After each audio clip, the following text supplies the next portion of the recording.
तहरीक इंसाफ के रहनुमा फैसल वावडा ने कहा है कि शहबाज शरीफ ने हुकूमत को मुफाहमत की पेशकश की है। कौमी सलामती कमेटी की ब्रीफिंग में शहबाज शरीफ ने दोनों हाथों से मुफाहमत के ठप्पे लगाकर बिगुल बजा दिए हैं।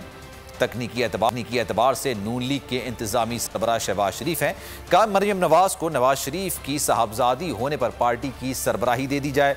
शहबाज शरीफ सजा याफ्ता नहीं, वो MNA हैं। मरियम नवाज तो सजा याफ्ता हैं और क्या हैं।